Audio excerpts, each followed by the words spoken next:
Hello, everyone. Thank you so much for coming out tonight. It's nice to see so many familiar faces. We're very excited about this Meatless Menu program with Leslie Cerier. We're having, as part of our Cook by the Book program that we have monthly, it's co-sponsored by the Friends of the Bigelow Public Library as well as the library. And this is kind of the kickoff to our cookbook club. We had our first, this is technically our first meeting back from the summer, and we decided to do Meatless Menus, and we heard about Leslie's program and got wonderful reviews, so that was great. And our cooking program, each month we have a different theme chosen, and we meet on the second Thursday of each month at 6:30, and we have, you just pick a recipe that goes to the theme, you make it and bring it in and share the recipe, and it's just a good time. So we have the month, we have the themes chosen through June, and that is all set. But we also have lots of other programs coming up. You can check out our calendar for library programs, Cook by the Book programs, and lots of other things. So we want to welcome you to the Bigelow Public Library, and I'll let you get started. Thank you so much. Let me introduce myself and tell you how I got to be where I am today. This journey for me started in the late 70s. I actually have a master's degree from Teachers College, Columbia University. I was an athlete, a tomboy as a little girl, got a bachelor's in that, got a master's in that. At Teachers College, they changed the name to Movement Sciences and Education. I went down to Eastern Kentucky University for one of my early university teaching positions and found one of my first health food stores. And being from New York City, I was finding beans and grains for the first time. It was the late 70s. There were no cookbooks back then. And so being a university teaching position that I had, I could have a 2-hour break. I would drive over to the health food store. There was nobody there. I would pick up a bag of peas or barley or chickpeas and say, what is this and how do you cook it? And every week, with my excited curiosity, I would come home with a new ingredient. And back in the late 70s, people were starting to have journals and write like their deepest inner feelings. And I started keeping a pad in the kitchen, just writing lists of ingredients, never thinking that I was going to be a cookbook author. Never thinking I would become a personal chef or a cooking teacher. I just started keeping lists of ingredients. And then, unfortunately, back in 1985, my dad had a brain tumor and ended up dying. And I was also doing some photography. So I said, okay, scratch the photography, no more being in the toxic darkroom with the chemicals. And I turned my creative attention to cooking. And all of a sudden, doors opened. I spent a week cooking at the Kushi Institute, 8 hours a day. And I always loved to eat, and I always loved to cook. And after that, I came home, and now I was in Amherst, Massachusetts. I had already built a natural home with my then husband, so I was already thinking of natural, organic lifestyle. And now I belonged to an organic farm and was getting organic produce. And this woman who was a cooking teacher said, I'm moving to Colorado, Leslie, take over. And I was like, what do you mean take over? She said you could do it. So I knew how to teach. And I started teaching, basically mixing and matching the local harvest, put out a list of cooking classes. People kept showing up. People said you should write a cookbook, so I did. That was the Quick and Easy Organic Gourmet. And then I wrote Going Wild in the Kitchen. I wrote gluten-free recipes for the conscious cook. I had a taste of teff grain for the first time back in 1989 and fell in love with it. It's unusually high in iron and calcium, and I was still quite athletic. And I contacted the teff company before everybody was thinking gluten-free, and I said, you know, I want to develop recipes for you. And I'm still working with the teff company, developing recipes for them. And I guess the rest is history. You know, I've been doing this now for 30 years. I've traveled around the globe. I've trained chefs. I teach classes. I have people come to my place to study privately or do like an organic lifestyle retreat where I would cook for them and teach them cooking, or they could just hang out and enjoy this incredible organic lifestyle that I've created.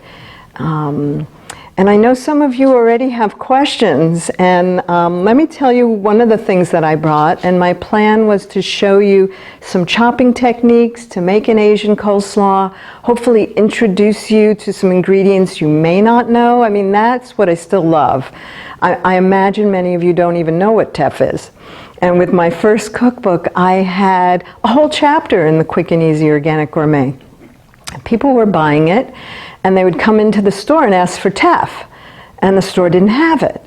And so essentially what was happening is there was so much demand that they got it in. So what I'm here to do is also empower you. So if there are ingredients that are on my website that you're unfamiliar with, or something that your stores don't have, trust me, if a lot of you ask for ingredients, they're going to get it. They're in business to sell you product. So, and everything that I'm using today is available at local natural food stores, co-ops, some of the big box stores. Organic, since I got into it in the late 70s, has become big business. So I even follow the money and see that some of these small organic companies are no longer owned by the people who started them with their heart and soul. So sometimes I'll say, I'm not going to buy that one. It says organic, but I follow who owns that and what they do with their profits. And sometimes those organic food companies are sponsoring no labeling of GMO. So I don't want to, but that's a whole nother conversation. I don't want to go there unless you want to go there. This is my chickpea pate. It's kind of like a hummus, but it's thick. It's got chickpeas in it. The chickpeas I cooked, soaking them in sea salt, and then I rinsed them really well. You could start with, come on in, you can start with cooked chickpeas, and then these I cooked with a sea vegetable, which is kelp, which adds more minerals and vitamins, and also aids the digestion of beans. And then I put in a big organic scallion from my garden, and I also put in some parsley from my garden, so sometimes you'll see the green specks in there, and so that's the scallion tops and the parsley.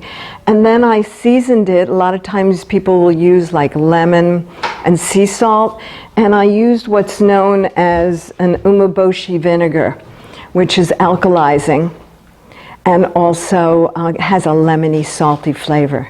And I brought lots of open bottles of things, so we can take some of the empty plates over there, and what I love to do in my cooking classes is kind of have a communal taste. So if you don't know hemp seeds, or you don't know even Chinese cabbage or umeboshi vinegar, let's taste these things, and I'll give you sort of a glimpse into how I create my recipes. I kind of taste something and go, ooh, or I go, not in the mood for that, so let's not use that. In fact, for the salad, I brought several different kinds of oils, so you'll help me create the salad and what you're interested in tasting. Okay. Anybody have any questions or comments? I know some folks were asking me about restaurants and diets. Now, what is that vinegar? What's the word again you used? UME, umeboshi. Sometimes it's called ume, and it's technically not a vinegar. It's actually made from fermented heirloom apricots, and the translation from Japanese becomes plum. It's used like a vinegar, but it's actually the liquid from pressing the fermented pickled plums. So sometimes things are given names by their purpose.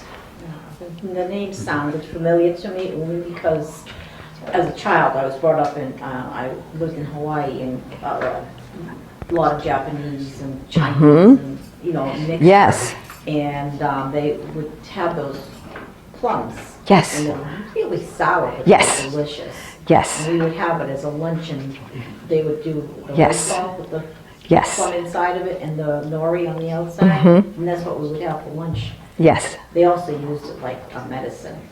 It is a medicine. Like if you have an upset stomach, you could put a few drops in some water and it will settle your stomach. Oh, with my brother, he got bit by a centipede Ah. and she put the plum on it. Uh-huh. He ate the plum, but Right. Yeah. it was supposed to help heal it. Yeah, and one of my daughters, like her best friend lived across the road growing up, and she ate so much junk food. And she would come to my house and she would eat like several plums just to, because the flavor would kind of balance her constitution. So I remember one year for her birthday, in addition to a really nice gift, I gave her a package of those plums because she just loved them so much, and it really balanced all the artificial chips and junk that she was eating. Yeah. And where did you get the vinegar? Because I don't think I've seen it in the store. I always go down the Asian aisle. Mm-hmm. Are you in a natural food store? No. If you go into a natural food store, generally you'll find it in the Asian aisle. Yeah. Some supermarkets do have like an organic food section, and some of them have, you know, pre-packaged foods, so it's actually cheaper to go and buy them in bulk. This one, you know, is like from the Emperor's Kitchen. It's not certified organic, but I know the company and I know they're doing everything right. So that's another interesting thing about organic. Like if you follow the company, find out what they're doing, even farmers will not be able to afford the organic certification, but if you meet them at the farmer's market week after week, and they tell you they're doing everything right, meaning not using pesticides or insecticides or herbicides or all kinds of other unspeakable things to put on one's soil to make things be pumped up and look bigger and beautiful, but they actually, I mean, as you could see from the food here, organic food looks great, you know, it tastes great, and feel free to come up and help yourself if you're hungry. I know I'm here during dinner time, and I know there are some other things to eat as well. Yeah, let me go in the back and get some plates so we can pass around tastes of some of the ingredients. Yeah, great. Yeah, I'll just grab some bowls too. Yeah, perfect.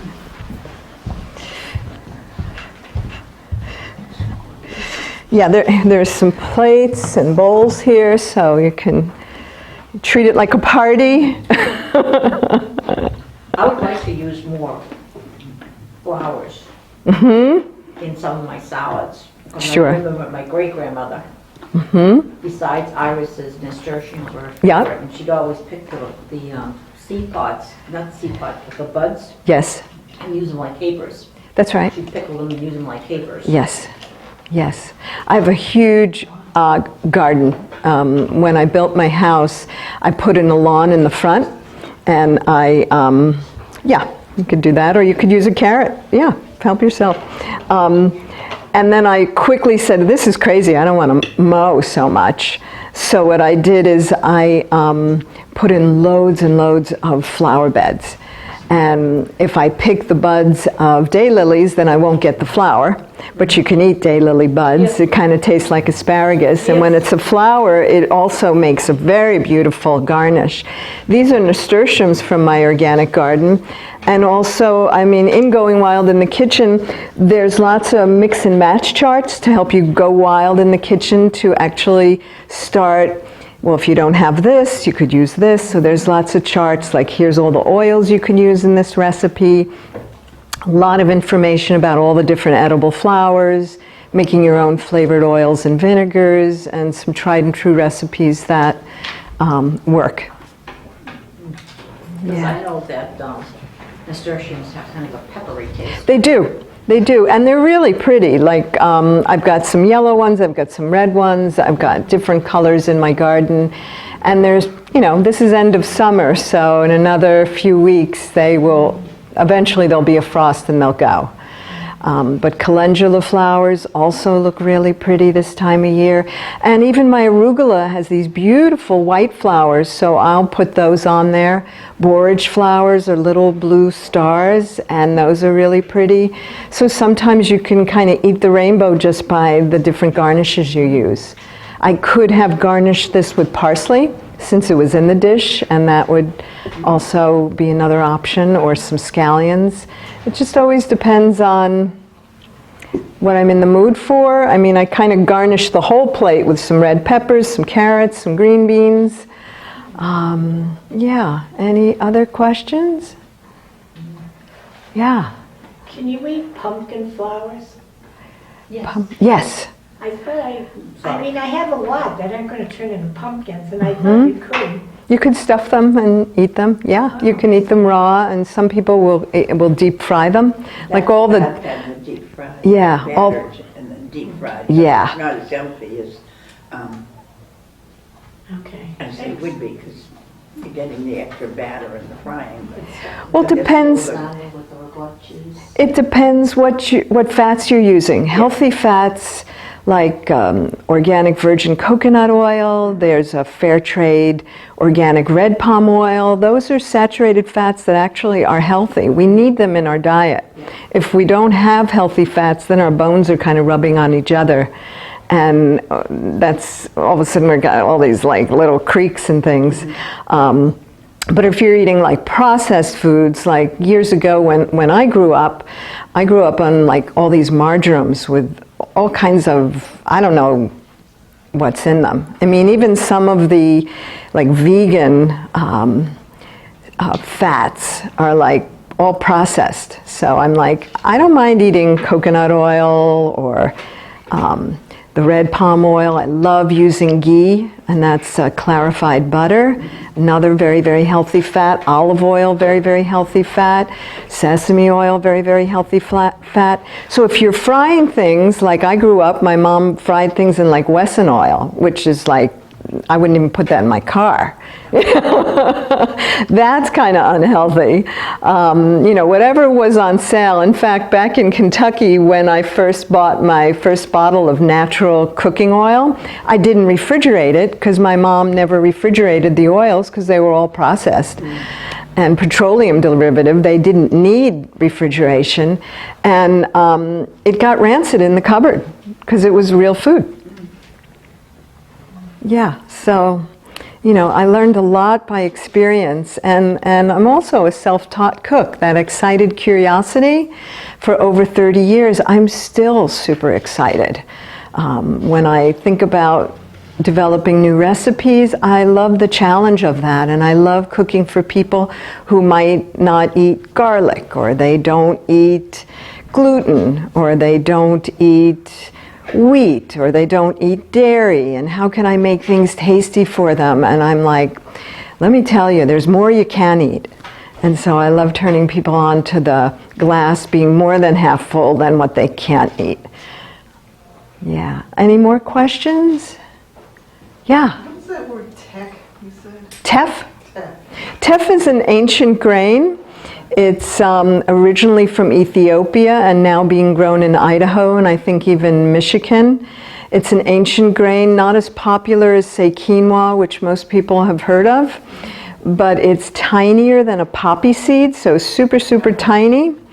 There's also a teff flour. There's an ivory and a brown that's commonly available, again, like if you went into a natural food store, or if you went online. Like Bob's Red Mill or the Teff Company sells teff. And it's got, a cup of teff is about 80% iron, about 32% calcium. And so it's super nutritious. It's what the marathon runners do really well with. And it's also part of the reason when I went through menopause, I didn't have a hot flash.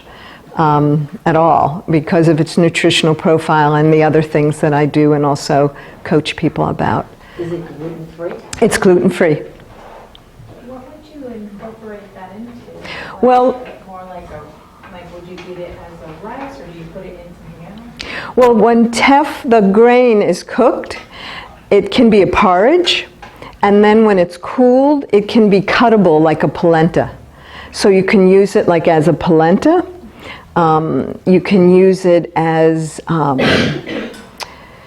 pie crust, as a grain. I've used the flour for pancakes, waffles, cookies, you name it, any pastry. The only thing about a gluten-free grain is it won't really rise. It's missing that elastic quality that gives, like the wheat, its rise. But it's got a slightly chocolatey molasses flavor to it, like hazelnuts. So I'm like, please.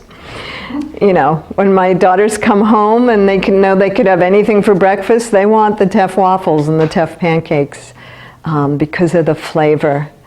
And they kind of grew up on it. Again, I found it in 1989 when I was right before I got pregnant with my second daughter, so it just raised my iron levels and also gave me lots of energy and stamina, and still does. I mean, I'm like 107, you wouldn't know it, right? So I thought I would show you how to make an Asian coleslaw. And I figured that's something you may or may not know. And let me put this away for the moment and pull out some ingredients. So are you familiar with using sea vegetables? Are you open to using sea vegetables? Okay. As a kid, when we went down on the beach, we ate all kinds of seaweed. And being amongst Asian people, we had a lot of seaweed products. Beautiful. Beautiful. Well, I'm going to introduce you. I've already introduced you to kelp, which is dissolved into the chickpea pate. And this is aramay. So what I did with many of the things I brought is I brought them in open jars, and I also brought them in sealed packages so we can pass around the package. Sometimes people want to take pictures of barcodes, and this way we can keep this sanitary and closed. Let me find my jar of aramay. What do I do with that? Here it is. So aramay looks like angel hair pasta, and what I'm going to do is I'll pass it around. And essentially what you do with this is you put like almost the exact amount of water to rehydrate it, and then it will have like an angel hair noodle texture. And in all my recipes, all the ingredients, kind of my going wild in the kitchen approach, is you can use a little. You can think of this as an herb like tarragon that you don't really want like a mountain of. Or you could say, you know what, I am so depleted, I want to just make a salad of just this, so I'm going to eat all this. And if your body and you are really listening to each other, you won't really eat too much of anything. Sometimes people are like, oh my gosh, this is so good for me, and they just eat it every day. And then like at the end of the week, they're like, I can't eat that ever. So a little bit goes a long way. I'll just pass this along, and then you can smell it, touch it. We won't cook with it. This way you can see what it is. And what is this? This is called aramay, A-R-A-M-E. And in an Asian coleslaw, it's optional. But again, I'm thinking, what if this was a dinner? A lot of times I will bring this to a potluck, and I'll mix and match the vegetables, and it's just like everybody likes it. And it kind of, in a big salad, it's kind of, it's almost hidden. No, what is it? It's a sea vegetable. It's a vegetable, okay. Yeah, or a vegetable from the sea, or a sea herb. Yeah. It's loaded with calcium, iron, every mineral under the sun. So you can think of it as like a supplement. Like I was just talking to somebody a couple of days ago. He's going to interview me for his radio show, and he was saying, you know, his wife takes like a jar of this a day of supplements. And I say, you know, I'm just eating my food. And she also belongs to my organic CSA, but a lot of people have various different, they think, well, I'm going to just eat this vitamin, this vitamin, this vitamin, this vitamin. But you can't always assimilate all those vitamins in the pill form. The food is much better. Now, this can be reconstituted. Yes, I'm going to show you how I'm going to do that. Okay, but So, if you're putting it into a salad, you wouldn't have to? Should you always, or you don't have to? well, what I'd like to do now is, if you're willing, is come over here so you can really see, and you'll get all the answers to the questions. So this arame here, I probably put in about a half a cup, and I can reconstitute it with water.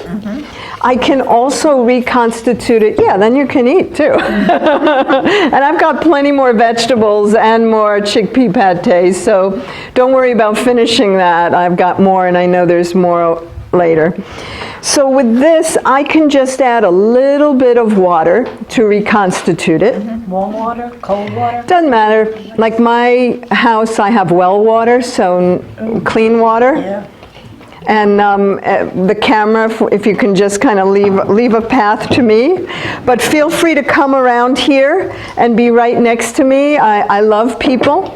And if you come over here, you know, you can sign my email list. I email maybe once a month with events and cooking classes and latest videos. Like, I didn't email all summer, so don't worry, you know, I won't hound you. Just a little bit. Do you email recipes?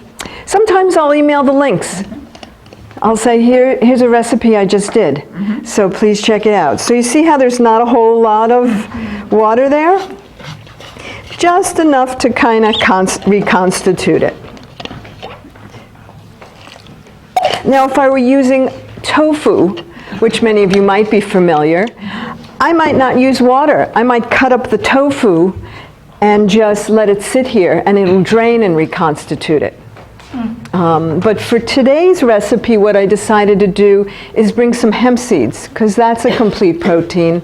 And I don't eat that much tofu these days, a few times a year. But I imagine that when people are thinking vegetarian or vegan, they're thinking tofu.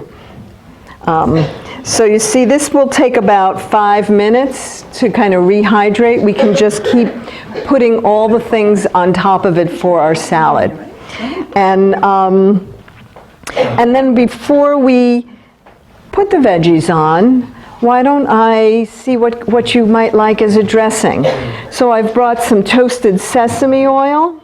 This is umeboshi vinegar that's already opened, because I got like a gallon of it.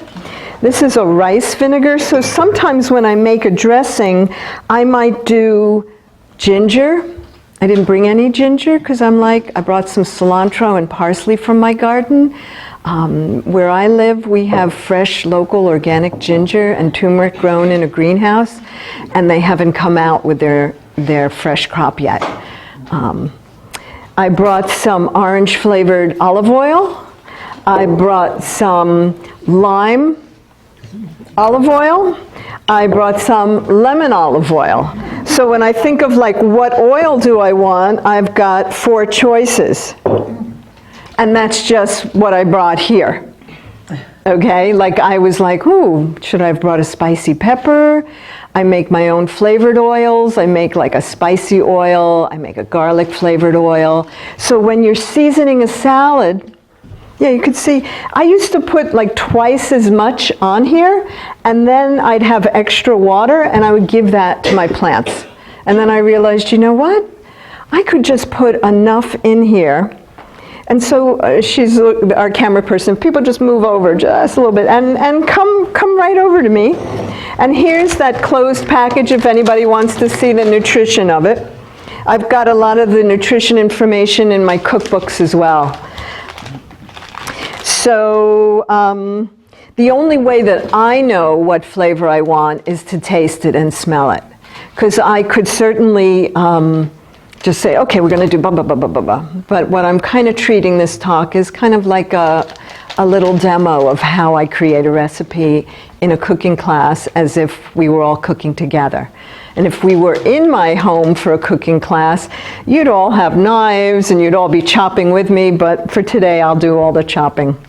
So this is rehydrating while I'm talking.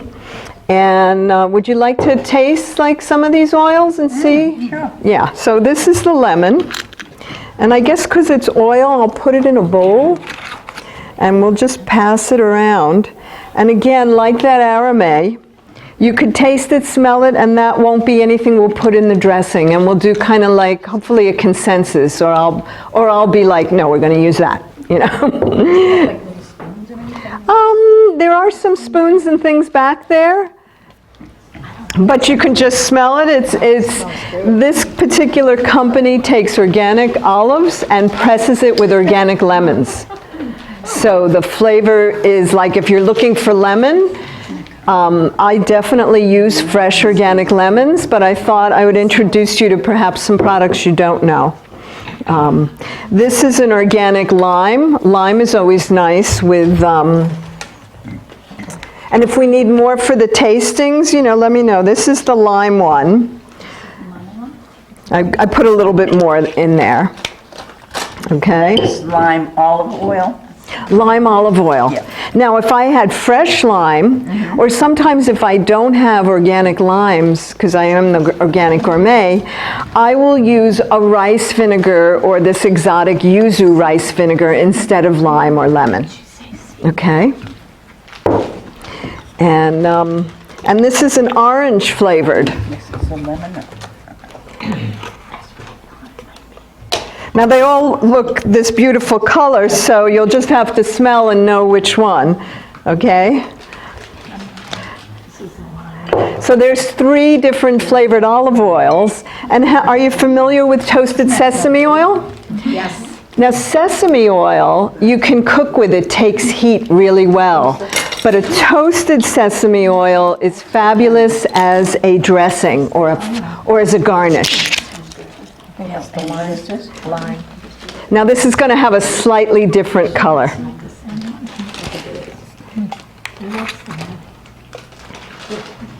And you can see, because it's got a strong flavor with the plastic top, it doesn't really give very much out. So that kind of gives you a clue that you don't pour it on. It's very strong.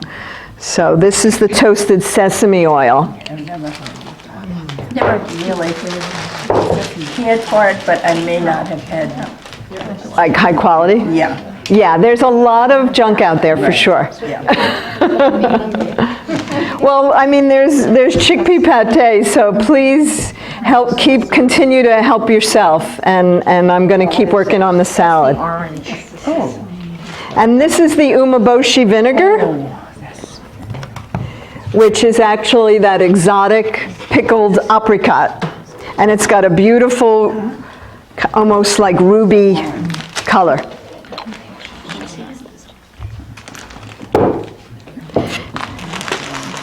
It doesn't taste quite as nice as it smells. Uh-huh. The orange. Well, That's my opinion. yes, well, generally, like I'm just giving you it to smell and to see what essence you want in your salad. Like Right, I yeah. generally don't eat a spoonful of oil. No. Nor do I recommend that you eat a spoonful of oil. But if the aroma of the orange suited you, it's a quick and easy way. I always say in my classes, it'll take me longer to explain the recipe than actually make it. Yeah. Yeah. And this is the exotic rice vinegar. And I keep passing it to my left. So that everybody... Which one is this? No. That's the umeboshi vinegar. That's a strong one. Yeah. Yeah, and any of the used ones, we will just kind of pile up and... Yeah, you can make your own little dressing. A lot of times, like my daughter will just take like lime vinegar, umeboshi vinegar, and that's a quick dressing. Because you've got something salty, and you've got your oil, and you've got flavor. And she's... Very salty. Yes, again, it's a little bit goes a long way, but we're a big group, and I want to make sure you got the aroma. And what is this? What's you got there? That is the yuzu rice vinegar. Yuzu. Yeah. So you can get organic brown rice vinegar, you can get a white rice vinegar. This is kind of an exotic one. All these are from the same company, olive oil. They didn't pay me to bring them, but I kind of just loaded up a lot of things from my kitchen and said, you might not know these. Nice. Yeah. Did you have a question? Can we see the lime oil? Yeah. The lemon. Let's see. Lemon. Let's see. I want to see that. Now, what is this? This, I believe, is. Oh, you want to see it for the picture? Yeah. There you go. I'll remember it when I'm at the grocery store. Yeah, a lot of times people in my classes will start taking pictures of barcodes. Okay, I thought you actually wanted. So is there a consensus, like which oil you'd like to have? Orange? Orange? Lime? Well, here's an option. Don't want sesame. I can do this. I can make the salad and everybody could dress their own. Oh, there you go. You know, and I could take a little bit out and I could show you about how much I would put in. How's that? My classes are very creative, so that a lot of times we'll make a recipe and people will go, I think it needs more salt. And somebody will say, no, it's fine for me, so we take out for them. And everybody else might have more salt. Another salty condiment is using like an organic miso tamari. So if you're using like a soy sauce that's got preservatives in it, you're not getting a full flavor. Are you familiar with using like a tamari? And this one is a gluten-free. No? Should we open it so you can see what it's like? That's okay. Yeah, I brought it. What is it used for?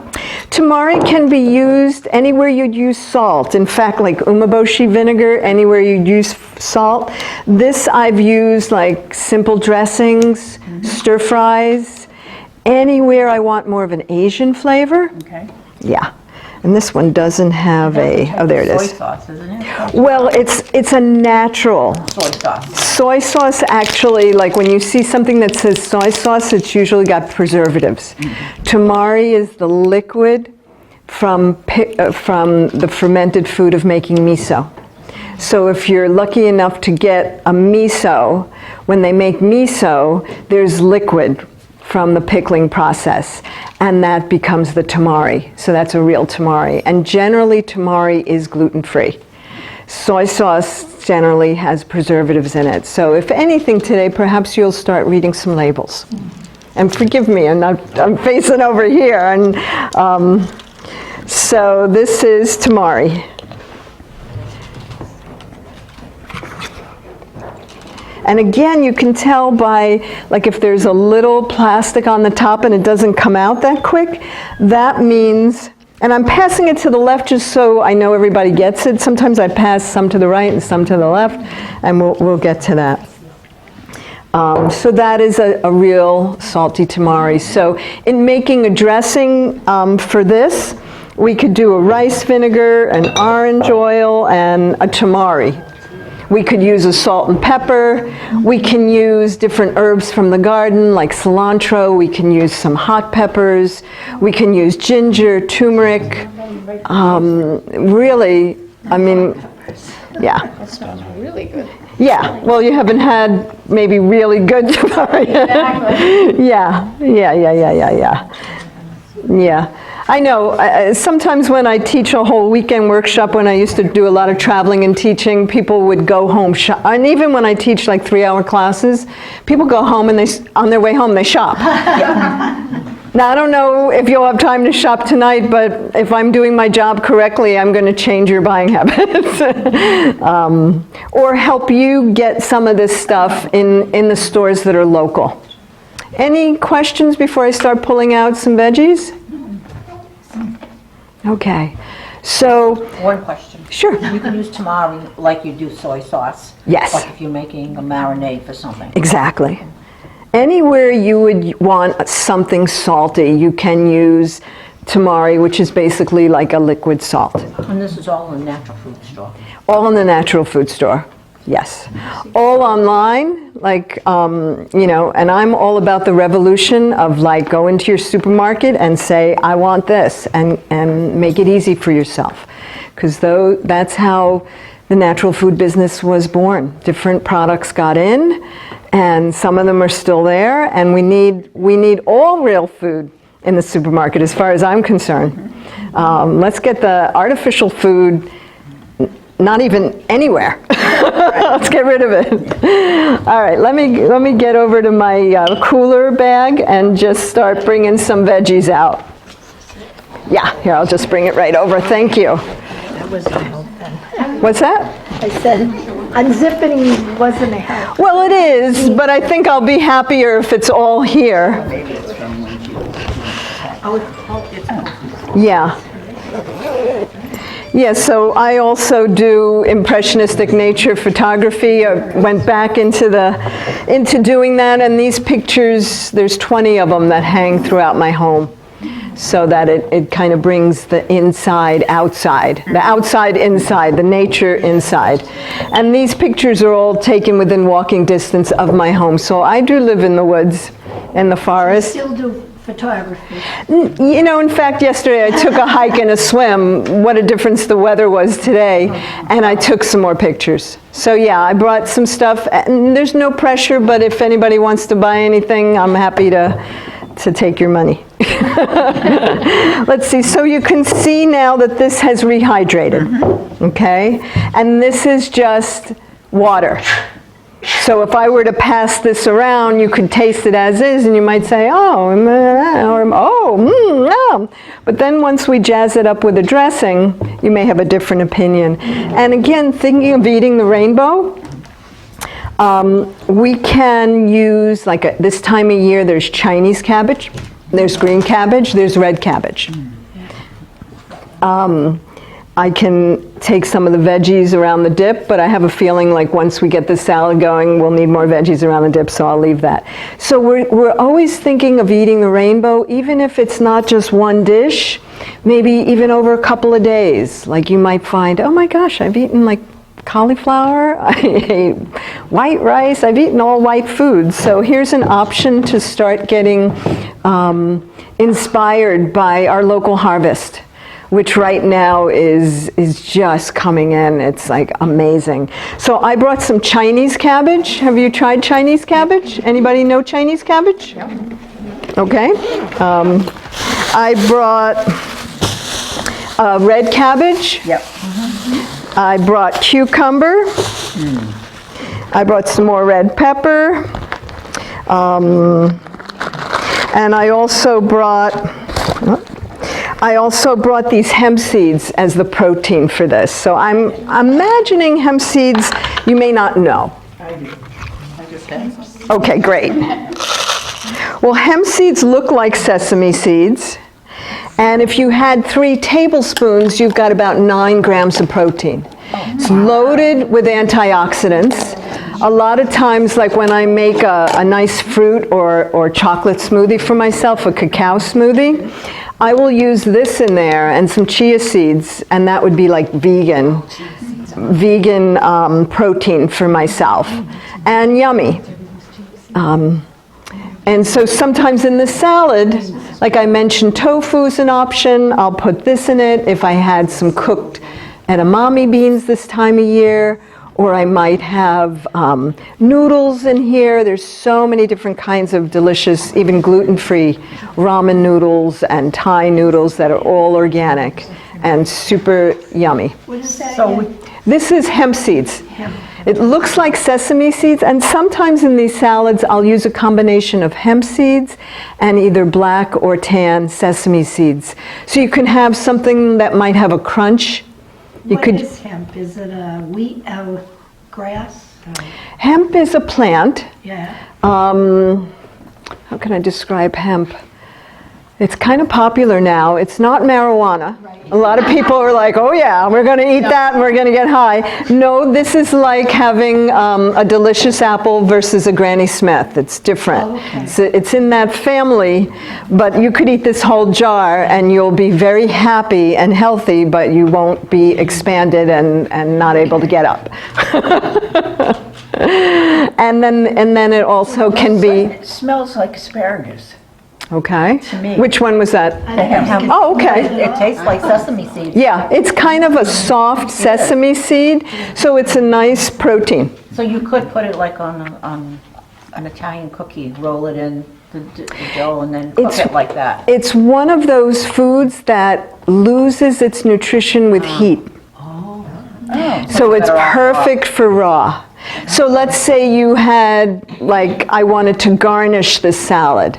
Like often when I bring this salad, I'll put the hemp seeds in it, and then I'll garnish it with nasturtium flowers, and I'll garnish it with hemp seeds, and it looks really beautiful. And it ups the protein. So what other types of seeds like that you shouldn't cook? Use raw Flax seeds. flax seeds. But It's not like you can't cook it, it's just like if you're eating for maximum nutrition. right. You know, it's like when you use certain foods, your enjoyment is part of your digestion. So I'm not going to say, like, if you did this, you would fall apart because you lost all the minerals and vitamins, because part of your digestion and your overall health is what I like to call that seed to table, all the hands of love that touched your food. So like a lot of people will go shopping and they'll go to a big box store and they'll get a big box of salad that came from California and it says organic, but it doesn't taste like the fresh produce of the season. And that's because it came like far, it was touched more by machines, and then more machines and more people who are just sitting in a big box store without windows. So sometimes people are like, wow, your food tastes amazing. And I'm like, well, I'm just using what's fresh. It's real. It's real. And I'm real, and I'm present, and I'm mindful. And this salad is going to taste like everybody's interest as well. So let's make this salad, because we don't have that much time to eat it. So Chinese cabbage, red cabbage, let's use both. And what I'm going to do is whatever we've got for the salad, say in 10 minutes, that's it. Because we need to, you know, I know everybody's not going to be here till 9 o'clock, but this almost is like a little taste or tease. So this is a fresh Chinese cabbage. This is a red cabbage. I'll just keep these things cold. I'll move this down for you, Dorian. So if you have an outer leaf that looks like this, that's for me is compost, okay? And again, like I'll take the outer leaves off and I'll make that for compost, okay? And then like here I've got it. Now if I know I'm just making this salad for all of us, I might cut up the whole thing. But I don't think we have time for all that. So I'll cut up some, okay? I'll show you some chopping techniques too. These are my compost pile. So you might watch I'm kind of pointing and sliding. I'm not hammering with my knife. And because these are long leaves, I'm going to just kind of go tic-tac-toe style. And then I will go, okay, I'll put that in almost like celery. What knife is that? That is a ceramic knife which never needs sharpening, but must be used on a wooden cutting board or you chip it. Okay? So a lot of times people will come to my classes and I'll always say use the back of the blade, the non-sharp part, to push the food. That way you won't dull whatever kind of knife you're using. So I'm not going to measure this. I'm just going to, because we're kind of running out of time here. But I want you to kind of get the idea, and I think I have a version of this in my cookbook so you can get the exact measurements. So essentially you can also rip it. And sometimes it's really kind of fun, like in my classes, I will say cut it bite size. And some people's bite sizes are really, really tiny. Some people's bite sizes are big. So I've learned a lot about language. Okay, red cabbage too? Sure. Yeah. Okay, you guys are good eaters. How about red pepper, carrots, cucumber? No cucumbers. No cucumbers, okay. That's fine. Okay, red pepper, red cabbage. Yeah. And because I'm not going to use the whole one, what I'm going to do is anything that, here, I'll pass this around. See how this is kind of wimpy? Yeah. So a lot of times people are like, well, I'm going to, compost. I'm going to put it in ice water. I'm going to reconstitute it. I'm like, if it's wimpy, you're not going to get nutrition from it because it's already The whole rest of the cabbage anyway. right. If I were making this whole hot salad, I would probably use this whole thing. But what I'm doing today is I'm kind of giving you a taste of what it's like to use all these amazing ingredients and get you to taste something different and hopefully inspire you to make something yummy. So then I'll just restack this up. And I could do this whole thing with all Chinese cabbage. I could do the whole thing with like red cabbage, Chinese cabbage, green cabbage, and herbs, and call it a day. Okay, does that make sense? And being that it's an Asian coleslaw, which I'm also calling like a main dish because we're going to put some hemp seeds in it. I'll just put that in there. Okay. And then red pepper was, anyone know? Okay, fine. Okay.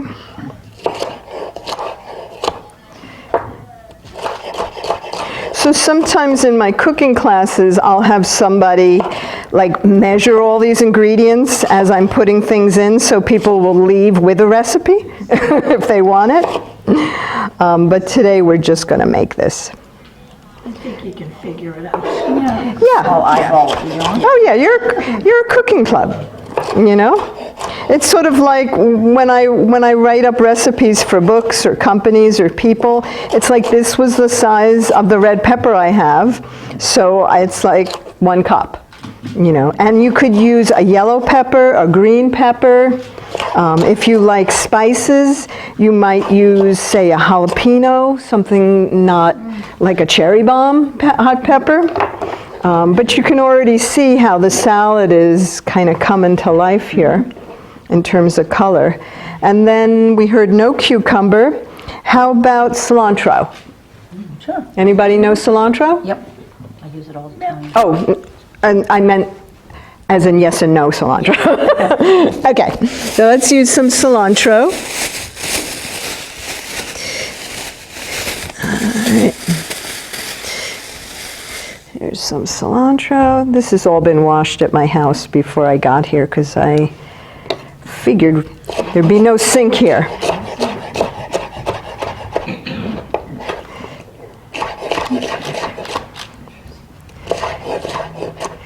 Okay, so that goes in. So now in terms of our rainbow, we've got purple, we've got red, we've got green. Yep. We've got black, and we all know that black goes with everything. And that's our sea vegetable on the bottom. And let's see, no cucumbers. Should we put in some carrot? Sure. Okay, I'm going to just grab some from over here because they're there. How about green beans? Sure. All right. Unless, would you like to eat these after? I'll just leave them there because I have more. Oh, use the carrot. Okay. What's that? We're all going to have some salad. Yes. Might as well use the green beans. And hang on 1 second. I'm getting dry, so I just want to. What kind of oil is that? It's actually a lemon balm, tulsi, basil infused water that I made from my garden. I'm getting myself addicted to lavender water now. Wow. Lemonade. I went to Pickety Place. Nice. So good. Nice. All right. Isn't that a fun? Okay, so I'm going to put in some hemp seeds. And I'm going to, I brought Now, this over does here. that have to be refrigerated? Yes. Yeah. This has to be refrigerated, and but it's okay if it sits out. So now we've kind of got this arame, which is in there, but not like super duper like hit you over the head, although I've had salads that are mostly arame, and there it is. And then I can also look at this and go, you know what? Let's put a few more carrots in there because they're there, and I brought more carrots if we want to. I'm realizing we've got a good group here. Now, do you use the, on the carrots, do you peel them? Or you just scrub them real good and use the skins because they have nutrition? I don't, oh, there's some hummus. This one had hummus on. Put the beans in? Okay. Got it. All right. These are organic carrots. So I have like a vegetable scrubbing brush. And that's it. I don't peel them. I don't usually peel them either. In the winter, when I'm using like organic carrots that have been stored, by March I might peel them because they haven't been washed and the dirt now is really adhering to the skin. These are real summer fresh. And the green beans, I'll take the ones that don't have hummus and that one.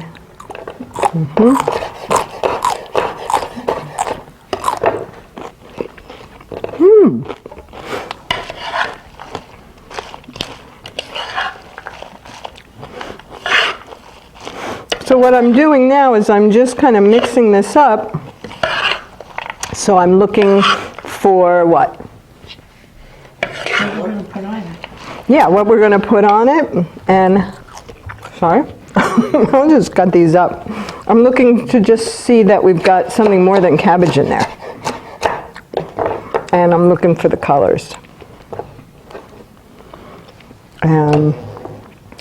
And always, whenever I make anything, I'll always taste it and adjust the seasonings. And I know that some of you want to try your own. So what I'm going to do is I'm going to take like a little bowl here. Actually, I'll take this bowl here.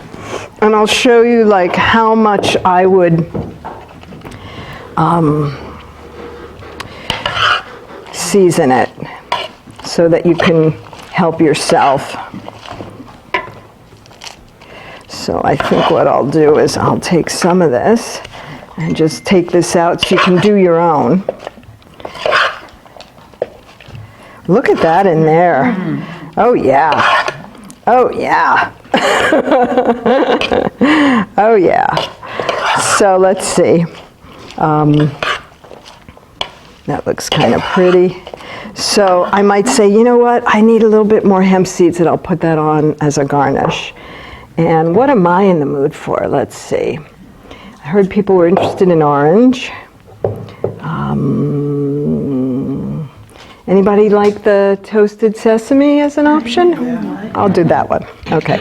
So toasted sesame is pretty strong. So few drops. Okay. Little yuzu vinegar. I like that. Just a little bit. And then I'll use the umeboshi vinegar. So what I'm doing is I'm making the dressing without dirtying a blender or another something. And I'm just mixing it right in. And then if I don't have a fork or a spoon nearby, I'll sometimes just put it in the palm of my hand and eat it and see if I like it. But if somebody would grab a couple of forks, if you can bring a bunch of forks, maybe everybody wants to try. Oh, the spoons are here. Okay, didn't see that. Here, let me grab the spoon. All right, let's see. All right, a little bit more. Wow, those, oh, all right. I forgot that didn't have the thing on there. Okay. It'll be good. I'll add more oil. I was like, wow. We have forks now, too. Okay, good. Let's see what happens with all that. She hasn't dressed this one yet. That's No, I'm going to leave that for you, Right. but I'm also... Yeah, I do too. So let's see, this is going to be very salty. I might have to take some of that out. Yeah. That's good. No, that's sesame oil. What I'm going to do is I'm going to just... Yeah, this will be for you guys to play with. I'll just add some more cabbage. It's always good to make a mistake, because then you can see how to fix it. So if something's too salty, you can add something that's bland. I could add, so the cabbage is kind of bland. And in the interest of time, I'll add a few more. That's had the hummus on it. And you can also fix it with some fat. So there could be a little fat from the hemp seeds.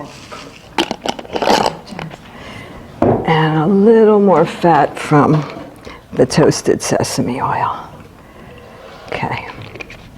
Let's see if I fixed it quickly.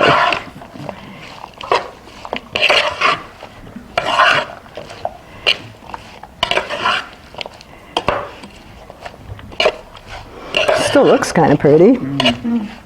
And everybody's taste can be different. So some people are like, oh, that's too salty, or some people are like, more salt.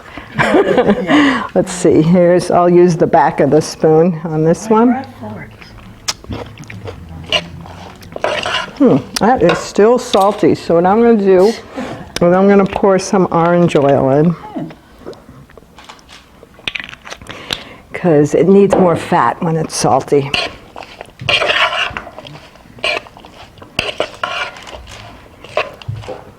And then that'll also give some sweetness. Okay, so I'll just put that over there for me.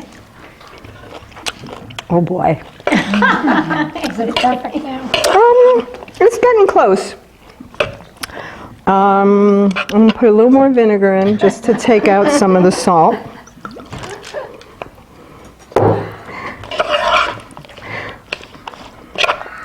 And now you've got kind of like looking like something that's really shiny.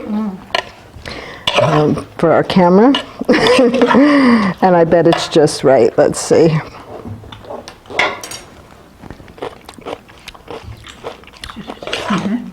So take a clean plate and bowl and fork. Try some of what I made. And then see if you can make your own. And but I think it's good now. Yeah. And then,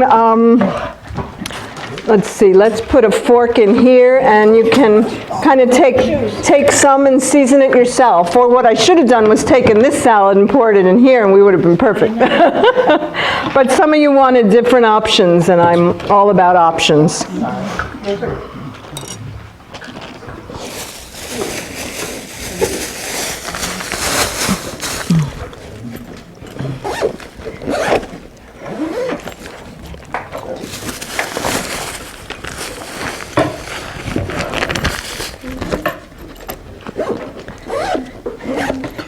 So that salad, if I wasn't giving you all the instructions, would have taken like 10 minutes to make.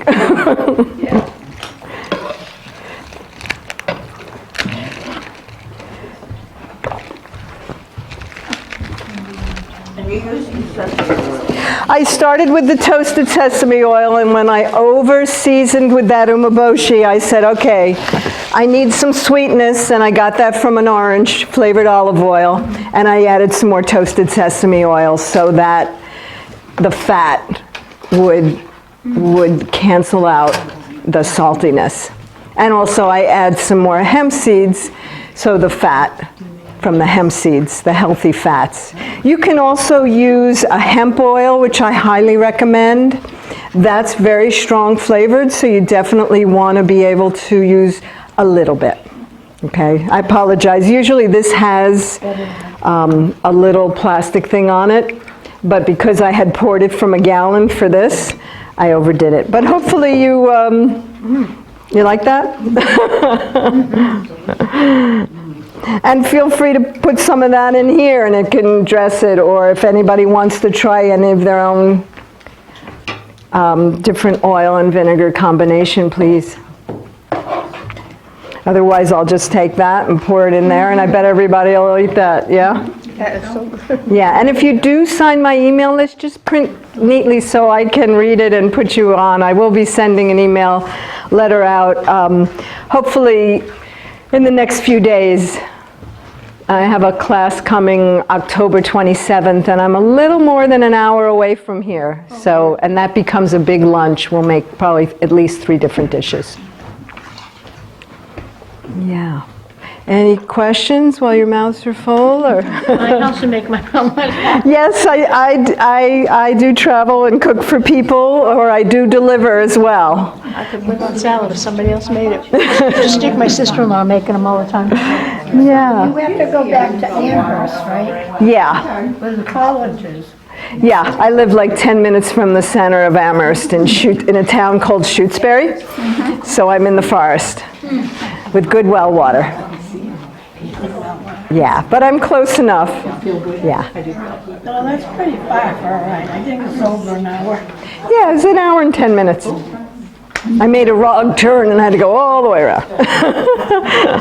You made a wrong turn. Well, it was like go around a rotary, and I thought I needed to get off, and I ended up going back onto 190, and so otherwise it would take 70 minutes, which to me, like if I were delivering food here, that's not a big deal. I mean, I've had people hire me to travel hours. I've had people fly me to France to help them set up their kitchen.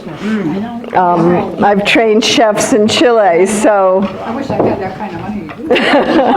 But also, I mean, I love giving private lessons. Sometimes people will come and bring a few friends, or bring me to their house, or come to my house. What was that? This is umeboshi vinegar. I had it unlabeled because yes. I tried to keep certain things like in the package. Yeah. Good. It's good. Awesome. Yeah. And I highly recommend the chickpea pate on your salad too.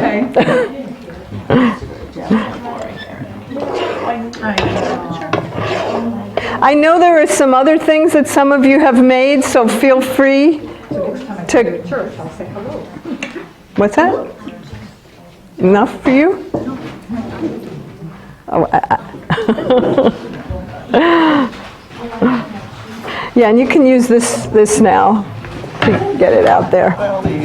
Yeah, that'll be easier.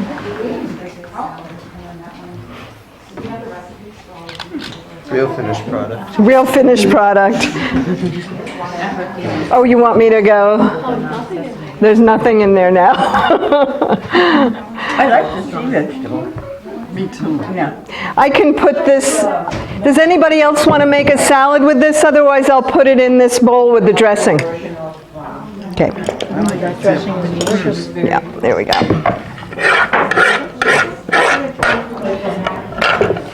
Dip is really good. Is that what you?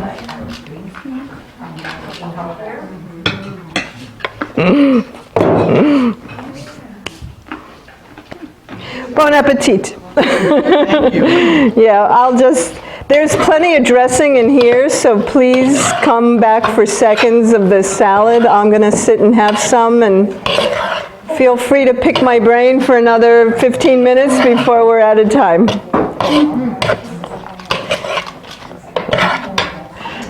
I'll put the Chinese cabbage in recipes where it's been cooked. Yes, you can. And I don't like it at all cooked. It's just sort of, what's the point? Right, well, if you cook it, anything that's delicious raw doesn't need to be overcooked. So you can just kind of put it in like a wok for like a couple of minutes to bring it to a peak color, and that's it. Yeah, so like I never go out to eat at Chinese restaurants because they use so many artificial ingredients. Can I get that broken knife? You can. Oh, good. Yeah, I'm happy to sell it. I didn't bring any cash with me. Yeah, if you want to send me a check, you can do that too. But either way, you can get it like on Amazon or, yeah.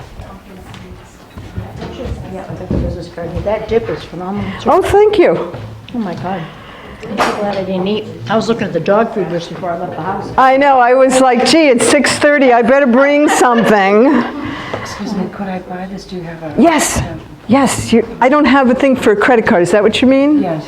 I didn't bring my square. Do you have any cash with you? I don't have, I only have like $7 cash. Okay. I do have a check. in my- Check would be great. How much are these then? They're 18. Yeah, I'd be happy to take checks. Or if you're, you know, a lot of times people will mail me a check, and I've never had anybody not. So I'm happy to do that as well. But if you have a check on you, or you want to buy a few and people could pay you back, or you could just give me a check, is fine. Yeah. Leslie? Yep. Thank you so much.